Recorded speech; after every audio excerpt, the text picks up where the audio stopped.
नमस्कार, आप देख रहे हैं संसद टीवी और मैं हूं आपके साथ अमृता चौरसिया। स्वागत है आपका आज की खबर में। खबरों पर विस्तार से नजर डालेंगे, लेकिन सबसे पहले नजर हेडलाइंस पर। प्रधानमंत्री ने भारत की G20 की अध्यक्षता की वेबसाइट और लोगो का किया लॉन्च। कहा, देश की आजादी के 75वें वर्ष में गौरव की बात। 1 दिसंबर को इंडोनेशिया से समूह की अध्यक्षता ग्रहण करेगा भारत। भारत रूस के संबंध असाधारण रूप से दृढ़। समय की कसौटी पर उतरे खरे। मॉस्को में विदेश मंत्री एस जयशंकर का बयान। संतुलित, परस्पर लाभकारी और दीर्घकालिक साझेदारी के निर्माण पर जोर। दिल्ली एनसीआर में वायु गुणवत्ता अब भी बेहद खराब श्रेणी में। राजधानी में हल्की बारिश, बूंदाबांदी होने की संभावना। कंस्ट्रक्शन के लिए अब एंटी स्मॉग गन लगाना अनिवार्य। गुरु नानक देव की 553वीं जयंती पर पंजाब, हरियाणा समेत देश भर में गुरुद्वारों में उमड़े श्रद्धालु। गुरुद्वारों में विशेष अखंड पाठ। राष्ट्रपति, उपराष्ट्रपति और प्रधानमंत्री ने दी बधाई।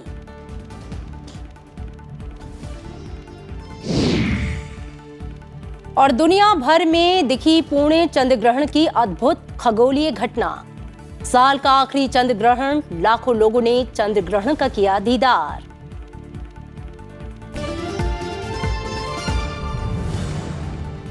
और आइए अब नजर डालते हैं कुछ मुख्य समाचारों पर। संसद के केंद्रीय कक्ष में 26 नवंबर को संविधान दिवस पर एक कार्यक्रम का आयोजन होगा, जिसे राष्ट्रपति द्रौपदी मुर्मू, उपराष्ट्रपति जगदीप धनखड़, प्रधानमंत्री नरेंद्र मोदी और लोकसभा अध्यक्ष ओम बिरला संबोधित करेंगे। पूर्व केंद्रीय मंत्री प्रकाश जावड़ेकर और सांसद CM रमेश को राज्यसभा की आचार समिति और आवास समितियों का अध्यक्ष नियुक्त किया गया। सभापति जगदीप धनखड़ ने कई समितियों का पुनर्गठन करते हुए उनके अध्यक्षों की नियुक्ति की है। गृह मंत्रालय ने देश भर में 576 भाषाओं और बोलियों का मातृभाषा सर्वेक्षण सफलतापूर्वक पूरा किया। जनगणना का काम कोविड-19 वैश्विक महामारी के कारण रोक दिया गया था। देश में ताप बिजली संयंत्रों के पास 31 अक्टूबर तक कोयले का भंडारण बढ़कर 2.56 करोड़ टन हो गया। कोविड वर्ष 2020-21 को छोड़कर अक्टूबर माह में यह अब तक का सबसे ऊंचा कोयला भंडार है। केंद्र सरकार ने जम्मू कश्मीर के 20 जिलों के कई सरकारी अस्पतालों को डिप्लोमेट नेशनल बोर्ड की 265 स्नातकोत्तर मेडिकल सीटें प्रदान की। इसमें राष्ट्रीय चिकित्सा विज्ञान परीक्षा बोर्ड NBEMS का सक्रिय योगदान है।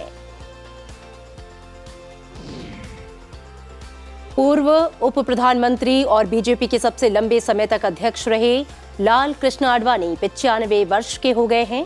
प्रधानमंत्री नरेंद्र मोदी ने लाल कृष्ण आडवाणी से उनके आवास पर मुलाकात कर उनको जन्मदिन पर बधाई दी। धनशोधन और कर चोरी के आरोपों में वांछित दलाल संजय भंडारी की प्रत्यर्पण की भारत की मांग ब्रिटेन की एक अदालत ने स्वीकार कर ली। डिस्ट्रिक्ट जज माइकल स्नो ने इस संबंध में भारत की ओर से 2 बार अनुरोध किए जाने पर अपना फैसला सुनाया। उत्तरी पूर्वी चीन की पुलिस ने यह बताया है कि कोविड-19 क्वारंटीन पाबंदियां लागू कर रहे प्रशासनिक अधिकारियों और स्थानीय निवासियों के बीच हुई झड़प के बाद 7 लोगों को गिरफ्तार किया गया है। पाकिस्तान के पंजाब प्रांत की पुलिस ने आखिरकार पूर्व प्रधानमंत्री इमरान खान पर किए गए हमले के मामले में प्राथमिकी दर्ज कर ली है। सुप्रीम कोर्ट ने प्रांतीय सरकार को मामले में 24 घंटे के भीतर प्राथमिकी दर्ज करने का सोमवार को आदेश दिया था। कप्तान रोहित शर्मा को अभ्यास सत्र के दौरान चोट लग गई, जिससे भारत की इंग्लैंड के खिलाफ T20 विश्व कप सेमीफाइनल से पहले चिंता बढ़ गई है। टीम इंडिया को दूसरे सेमीफाइनल में इंग्लैंड का सामना करना है।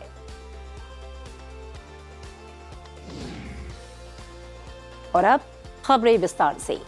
प्रधानमंत्री नरेंद्र मोदी ने कहा कि भारत की G20 समूह की आगामी अध्यक्षता देश की आजादी के 75वें वर्ष में गौरव की बात है और देश के लिए एक महान अवसर है। G20 प्रेसिडेंसी के लोगो, थीम और वेबसाइट का अनावरण करते हुए प्रधानमंत्री ने सतत विकास पर जोर देते हुए कहा कि प्रगति और प्रकृति का एक साथ चल सकती हैं। भारत पूरे विश्व के बेहतर भविष्य के लिए काम कर रहा है। प्रधानमंत्री नरेंद्र मोदी ने वीडियो कॉन्फ्रेंसिंग के जरिए भारत की G20 प्रेसिडेंसी के लोगो, थीम और वेबसाइट का अनावरण किया। उन्होंने कहा कि G20 लोगो में कमल का प्रतीक आशा का प्रतिनिधित्व करता है। उन्होंने कहा कि G20 का ये लोगो केवल एक प्रतीक चिन्ह नहीं है, ये एक संदेश है, ये एक भावना है जो हमारी रगों में है, ये एक संकल्प है जो हमारी सोच में शामिल रहा है। इस लोगो और थीम के जरिए हमने एक संदेश दिया है। उन्होंने ये भी कहा कि भारत दुनिया को दिखा सकता है कि जब लोकतंत्र संस्कृति बन जाता है तो संघर्ष का दायरा खत्म हो जाता है। ये डेमोक्रेसी, ये डायवर्सिटी, ये इंडिजीनियस अप्रोच, ये इंक्लूसिव सोच, ये लोकल लाइफस्टाइल, ये ग्लोबल थॉट्स आज वर्ल्ड इन्हीं आइडियाज में अपनी सभी चुनौतियों के समाधान देख रहा है और G20 इसके लिए एक बड़े अवसर के रूप में काम आ सकता है।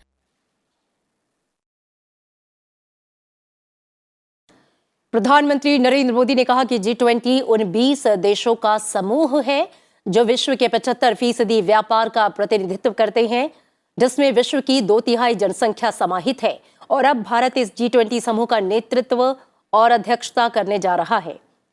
प्रधानमंत्री ने कहा कि आज विश्व इलाज की जगह आरोग्य की तलाश कर रहा है। हमारा आयुर्वेद, हमारा योग, जिसे लेकर दुनिया में एक नया उत्साह और विश्वास है, हम उसके विस्तार के लिए एक वैश्विक व्यवस्था बना सकते हैं। ये हमारा दायित्व है कि हम अपनी हजारों वर्ष पुरानी संस्कृति की बौद्धिकता और उसमें समाहित आधुनिकता से विश्व का ज्ञानवर्धन करें। जिस तरह हम सदियों और सहस्त्राब्दियों से जय जगत के विचार को जीते आए हैं, आज हमें उसे जीवंत कर आधुनिक विश्व के सामने प्रस्तुत करना होगा। और इधर विदेश मंत्री एस जयशंकर ने आज मॉस्को में रूसी विदेश मंत्री सर्गेई लावरोव से बातचीत की और इस मौके पर उन्होंने कहा कि भारत और रूस के संबंध असाधारण रूप से मजबूत और समय की कसौटी पर खरे साबित हुए। उन्होंने कहा कि भारत और रूस तेजी से बहुध्रुवीय और फिर से संतुलित होती दुनिया में एक दूसरे के साथ साझेदारी कर रहे हैं। बैठक के बाद विदेश मंत्री एस जयशंकर ने कहा कि हमारी बैठक द्विपक्षीय संबंधों का आकलन करने और वैश्विक परिस्थितियों पर एक दूसरे के नजरिए को समझने के लिए है। जहां तक द्विपक्षीय संबंधों की बात है, हमारा उद्देश्य एक समकालीन, संतुलित, परस्पर लाभकारी और दीर्घकालिक साझेदारी के निर्माण का है। विभिन्न स्तरों पर हमारी सरकारों के मध्य मजबूत और सतत संपर्क है। साझे लक्ष्यों को कैसे बेहतर तरीके के साथ हासिल किया जा सकता है, चर्चा के एजेंडे में ये सब रहा।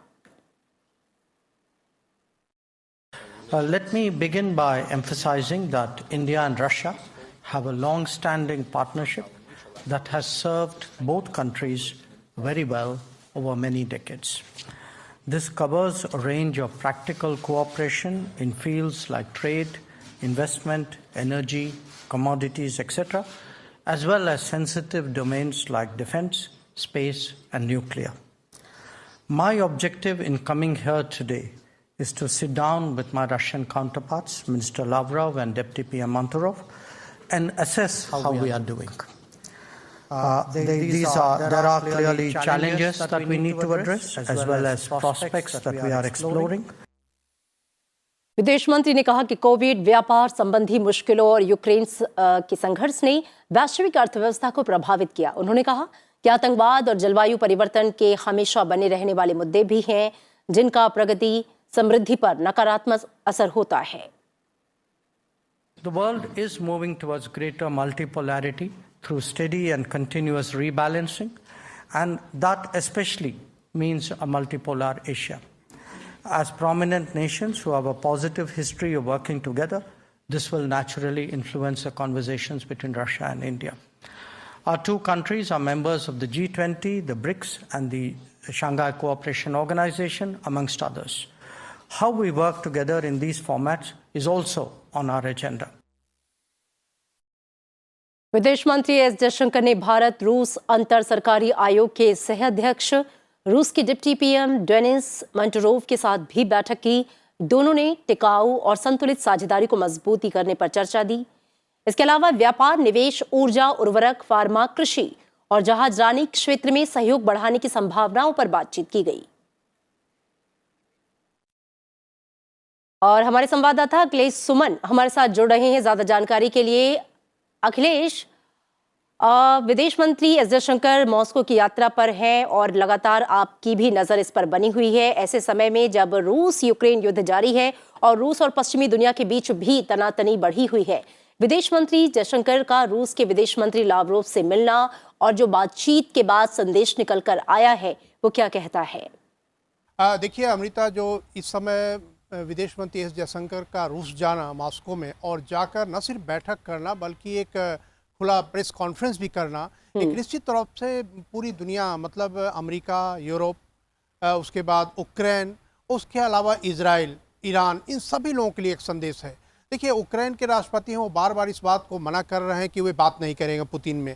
ऐसे समय में विदेश मंत्री एस जयशंकर का यह कहना कि बातचीत, डायलॉग और डिप्लोमेसी के थ्रू ही इस मामले का हल हो सकता है, यह संदेश है पूरी तरह से उक्रेन के लिए। दूसरी बात, यूरोप और अमेरिका जहां यह बताने की कोशिश कर रहा है कि भारत जो है वो रूस से ज़्यादा तेल ले रहा है, भारत के व्यापार बढ़ रहे हैं, तो निश्चित तौर पे यह उन लोगों के लिए भी संदेश है कि जिस तरीके से पहले दुनिया चल रही थी, जिसमें कि केवल पश्चिमी दुनिया और अमेरिका के हित की चर्चा होती थी, ऐसे में भारत भी अपने हितों को काफ़ी प्राथमिकता देता है और उन लोगों को भी मिलकर प्रयास करना चाहिए कि रूस यूक्रेन युद्ध किस तरीके से ख़त्म हो। उसके अलावा रूस के लिए भी एक है बड़ा संदेश कि ऐसे समय में जब पूरी पश्चिमी दुनिया, अमेरिका उनके बहिष्कार जैसी सैंक्शन लगा के खड़ी है, वैसे में भारत सीधे सीधे साफ साफ रूस के साथ यह बोल रहा है कि टाइम टेस्टेड फ्रेंड है। निश्चित तौर पे यह रूस के लिए भी एक बहुत बड़ा संदेश है। उसके अलावा इजराइल के लिए विदेश मंत्री एस जयशंकर ने यह भी कहा है कि जो ईरान का मामला है, ईरान पे जो प्रतिबंध लगा हुआ है, JCPOA में जो ईरान पे न्यूक्लियर मामले पे बातचीत चल रही है, उस बातचीत को जारी होनी चाहिए। उन्होंने फिलिस्तीन की ही बात कही है। तो निश्चित तौर पर विदेश मंत्री एस जयशंकर ने मॉस्को में जाके भारत की स्वतंत्र विदेश नीति का एक संदेश दिया है और इसके अलावा यह भी एक तरीके से कहने का प्रयास किया है कि भारत इन सभी मामलों में सक्रिय भूमिका निभा रहा है। और जिस तरीके से जो हमें सूचनाएं मिल रही हैं, विदेश मंत्री एस जयशंकर और रूस के विदेश मंत्री लावरोव के बीच में बड़ी लंबी बातचीत हुई है, किस तरीके से इस जो रूस यूक्रेन के मामले को हल किया जाए, और देखना होगा कि आगे आने वाले दिनों में ये किस तरीके से दिखेगा सतह पे। बिल्कुल, बहुत शुक्रिया अखिलेश जी आपका इस तमाम जानकारी के लिए। और अब विधानसभा चुनाव से जुड़ी खबरें।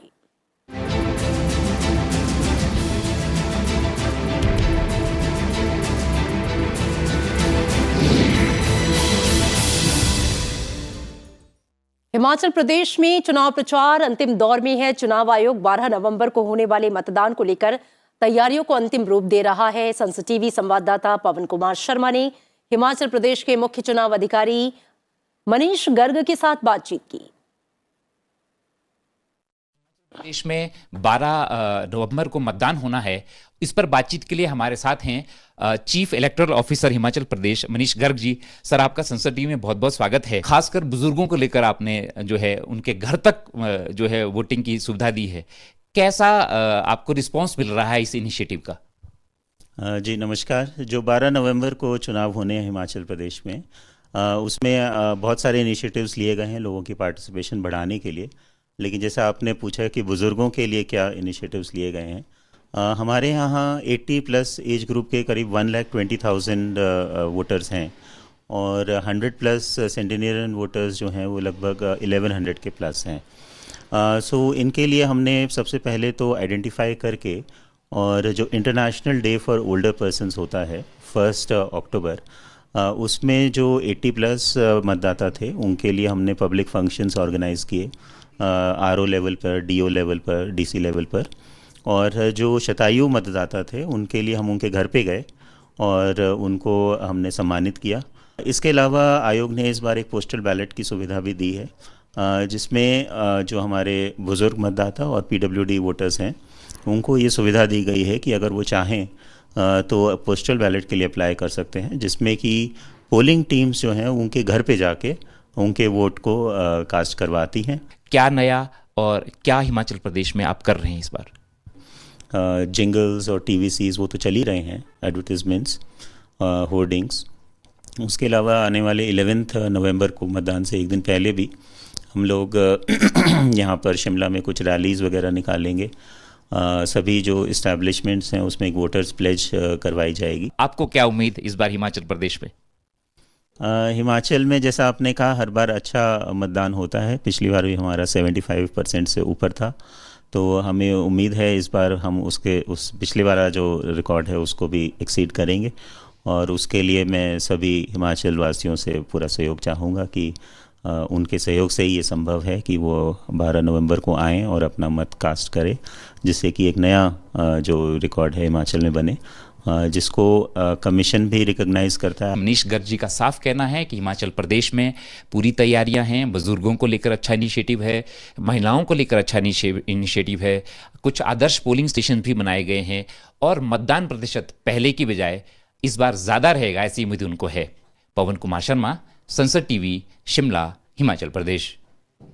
और आइए अब बात करते हैं चुनाव से जुड़ी कुछ और खबरों की। हिमाचल में सभी राजनीतिक पार्टियां पूरी ताकत से प्रचार कर रही हैं। उत्तराखंड के मुख्यमंत्री पुष्कर सिंह धामी शिमला के सीटीओ के पास माल रोड पर जनसंपर्क अभियान में शामिल हुए। मतदाताओं को लुभाने के लिए जोर शोर से प्रचार किया जा रहा है। केंद्रीय मंत्री अनुराग ठाकुर ने आम आदमी पार्टी और कांग्रेस पर निशाना साधते हुए कहा कि आम आदमी पार्टी ने अशांति फैलाने का काम किया है। पूर्व केंद्रीय मंत्री और कांग्रेस के वरिष्ठ नेता पी चिदंबरम ने मोरबी ब्रिज गिरने की घटना को लेकर बीजेपी को घेरने की कोशिश की। उन्होंने कहा कि किसी ने भी इस घटना के लिए माफी नहीं मांगी। राजस्थान के मुख्यमंत्री अशोक गहलोत ने कहा है कि हिमाचल विधानसभा चुनाव में पुरानी पेंशन योजना सबसे बड़ा मुद्दा बन गई है और कोई भी सरकार इस विषय की उपेक्षा नहीं कर सकती। हिमाचल प्रदेश के मुख्यमंत्री जयराम ठाकुर ने देश के प्रथम मतदाता श्याम शरण नेगी के परिवार के सदस्यों से मुलाकात की और कहा कि वो सभी के लिए प्रेरणा के स्रोत थे।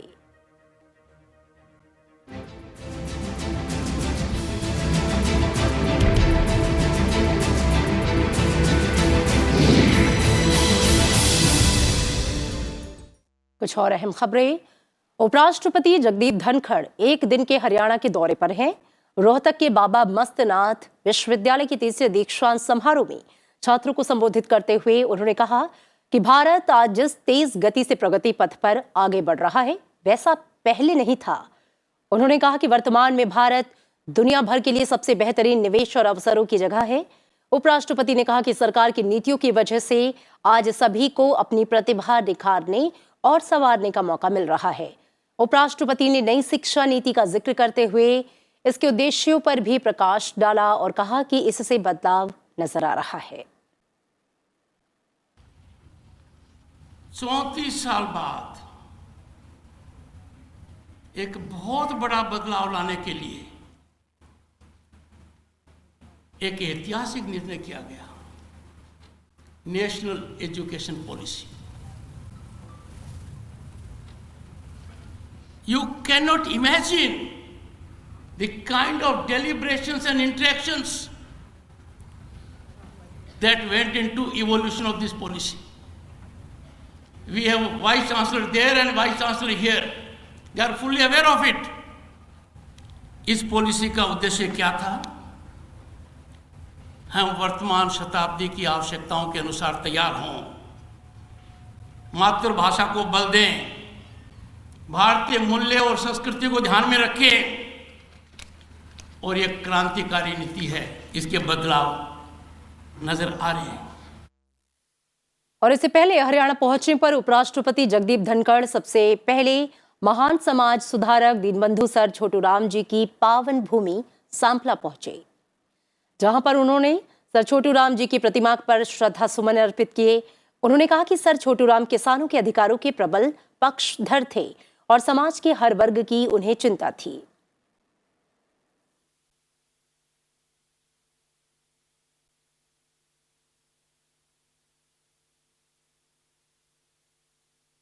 और आइए यहाँ रुकेंगे एक छोटे से ब्रेक के लिए, लेकिन आप कहीं जाइएगा मत, खबरों का सिलसिला जारी है। रुकते हैं एक ब्रेक के लिए।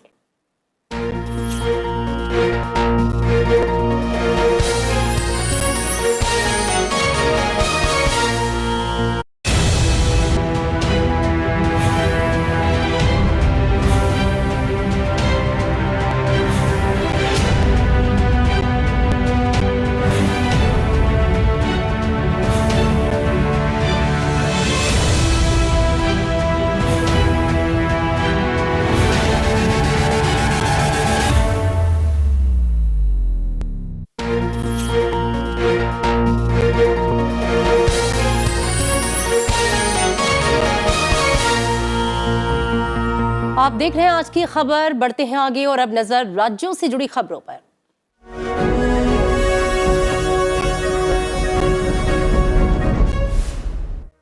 पश्चिम बंगाल का विधानसभा शीतकालीन सत्र 18 नवंबर से शुरू होगा और 30 नवंबर तक चलेगा। अध्यक्ष विमान बनर्जी ने यह जानकारी दी। कांग्रेस नेता राहुल गांधी ने अपनी भारत जोड़ो यात्रा शुरू करने से पहले नांदेड़ जिले में एक गुरुद्वारे में मत्था टेका। तमिलनाडु की कन्याकुमारी से 7 सितंबर को शुरू हुई भारत जोड़ो यात्रा का आज 62वां दिन रहा। ज्ञानव्यापी श्रृंगार गौरी परिसर में वीडियोग्राफी सर्वे के दौरान मिले कथित शिवलिंग की पूजा अर्चना की अनुमति देने और परिसर में मुसलमानों के प्रवेश निषेध का आदेश देने का आग्रह करने वाली याचिका पर वाराणसी की फास्ट ट्रैक अदालत अब 14 नवंबर को फैसला सुनाएगी। बरसों से लंबित विशाखापत्तनम अंतर्राष्ट्रीय हवाई अड्डा परियोजना पर काम शुरू करने के लिए अब रास्ता साफ हो गया है। आंध्र प्रदेश हाई कोर्ट ने पिछले हफ्ते आखिरकार भूमि अधिग्रहण के खिलाफ किसानों की याचिकाओं को खारिज कर दिया। झारखंड में कांग्रेस के 2 विधायकों, उनके कथित सहयोगियों और कोयला और लौह अयस्क कारोबारियों से संबंधित उनके ठिकानों पर छापेमारी के बाद आयकर विभाग ने 100 करोड़ रुपए से अधिक के बेहिसाब लेन देन और निवेश का पता लगाया है। मध्य प्रदेश के मुख्यमंत्री शिवराज सिंह चौहान ने भोपाल में स्मार्ट सिटी उद्यान में स्कूली छात्रों के साथ पौधे लगाए।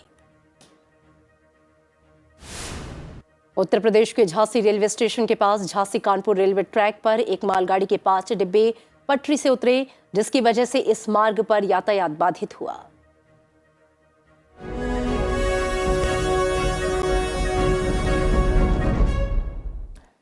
और दिल्ली एनसीआर के इलाकों में अभी भी प्रदूषण का जो खतरा है वो टला नहीं है। राष्ट्रीय राजधानी में वायु गुणवत्ता सूचकांक बेहद खराब श्रेणी में दर्ज किया गया। दिल्ली में वायु गुणवत्ता सूचकांक लगातार चौथे दिन बेहद खराब श्रेणी में दर्ज किया गया। दिल्ली और एनसीआर में पिछले काफी दिनों से वातावरण की खराब स्थिति को देखते हुए सरकार ने कई कामों पर रोक लगा दी है। इसके अलावा कुछ कार्यों को करते वक्त प्रदूषण नियंत्रण को नियंत्रित करने के उपाय करने को अनिवार्य किया है। वहीं मौसम विभाग के विशेषज्ञों ने दिन में हल्की बारिश या बूंदाबांदी की संभावना जताई है। और इसी बीच दिल्ली सरकार ने कल से प्राथमिक कक्षाओं को फिर से खोलने का फैसला किया है।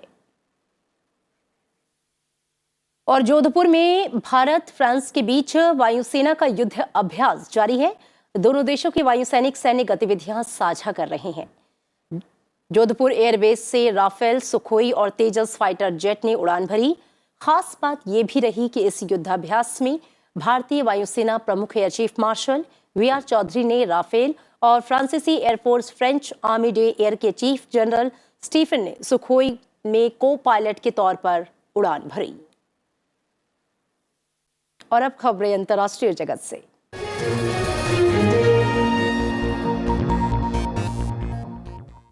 विश्व के नेता ग्लोबल वार्मिंग से निपटने के लिए बड़ी और कड़ी कार्रवाई की लगातार वकालत कर रहे हैं।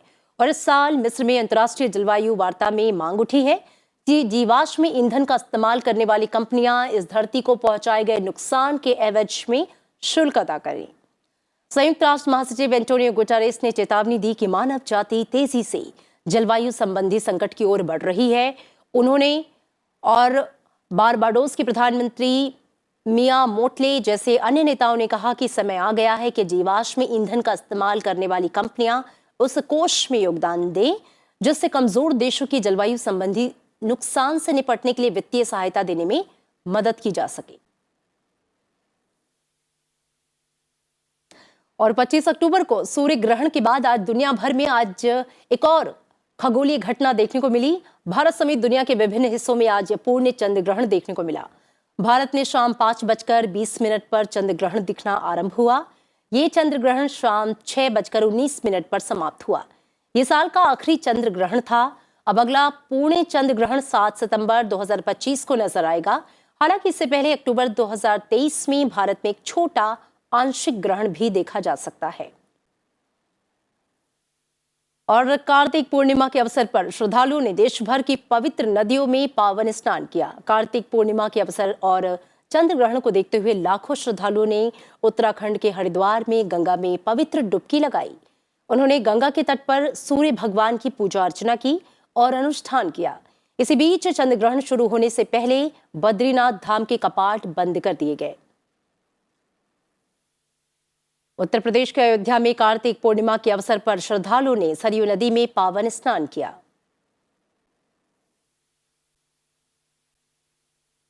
सिख धर्म के संस्थापक गुरु नानक देव के 553वें प्रकाश पर्व के मौके पर पंजाब, हरियाणा और चंडीगढ़ समेत देश के गुरुद्वारों में बड़ी संख्या में श्रद्धालु उमड़े। इस मौके पर राष्ट्रपति, उपराष्ट्रपति, प्रधानमंत्री और लोकसभा अध्यक्ष ने देशवासियों को बधाई दी। इस मौके पर लोकसभा अध्यक्ष ओम बिरला ने गुरुद्वारा रकाबगंज साहिब का दौरा किया और अरदास में शामिल हुए। श्रद्धालु अमृतसर में स्वर्ण मंदिर, कपूरथला में सुल्तानपुर लोधी और हरियाणा के पंचकुला में नाडा साहिब सहित अन्य धार्मिक स्थलों पर मत्था टेकने पहुंचे। पंजाब के प्रमुख शहरों लुधियाना, जालंधर, बठिंडा, मोहाली और आनंदपुर साहिब में गुरुद्वारों में श्रद्धालुओं की भीड़ उमड़ पड़ी।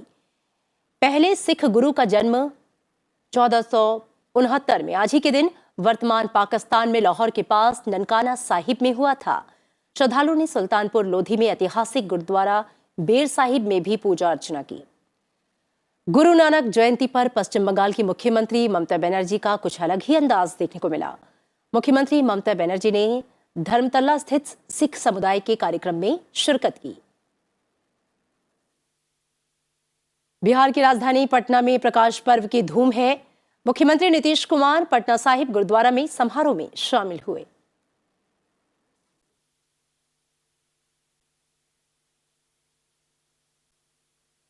और अब वक्त हो गया आपसे विदा लेने का, लेकिन हर रोज की तरह चलते चलते आपको छोड़ जाते हैं गुरु नानक देव जी के प्रकाश पर्व की तस्वीरों के साथ। रखिए अपना ख्याल, दीजिए इजाजत। नमस्कार।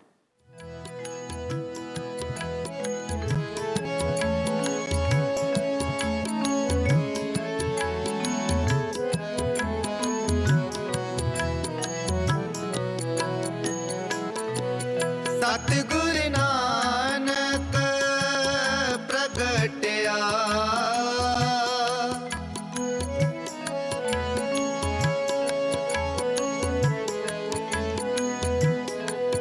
सतगुरु नानक प्रगटया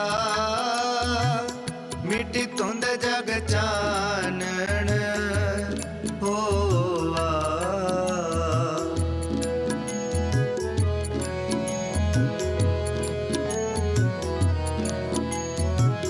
मिटी धुंध जग चानन होवा जिथे बाबा पैर